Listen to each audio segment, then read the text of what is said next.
107 స్థానాల్లో గెలిచిన విజయ్కి ఈరోజు ఒకవేళ వేలుమణి వర్గం కనుక యాబ్సెంట్ అయి ఉంటే ఆయన చాలా పవర్ఫుల్ పాలిటిక్స్ ప్లే చేయొచ్చు. ఎందుకంటే ఒకవేళ వాళ్ళే యాబ్సెంట్ అయితే కనుక 200 మంది మీద బల నిరూపణ అనేది చాలా ఈజీగా అయిపోతుంది విజయ్కి. 200 మంది ఈరోజు ఎంతమంది ఉన్నారో వాళ్ళ మీద బల నిరూపణ అవుతుంది. సో 200 మంది మీద చూసుకుంటే కనుక మనం ఒక్కసారి ఫ్లోర్ ఆఫ్ ద హౌస్లో ఆయనకి 101 స్థానాలు ఉంటే సరిపోదు. ఆయనకి 107 ఆయన పార్టీకే ఉంది.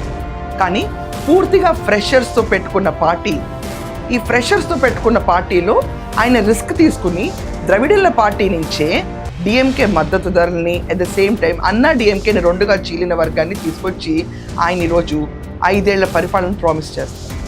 విజయ్ పైన స్టేట్ కాదు మొత్తం దేశం అంతా సింపతి పోరైంది.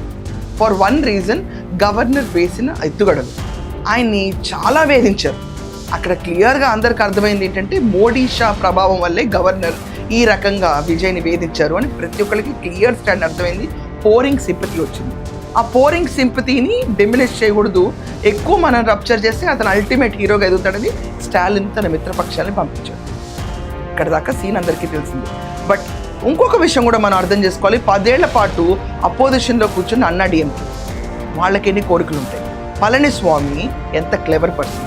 జయలలిత తర్వాత ఆ పార్టీని తను టేక్ ఓవర్ చేస్తే ఈరోజు వేలుమణి వర్గం బయటకు వచ్చి, షణ్ముగం, వేలుమణి వీళ్ళందరూ బయటకు వచ్చి అసలు పళనిస్వామిని పార్టీ జనరల్ సెక్రటరీగా ఉండకూడదు, రాజీనామా చేయాలని చెప్పి గట్టిగా వార్తలు వినిపిస్తున్నారు.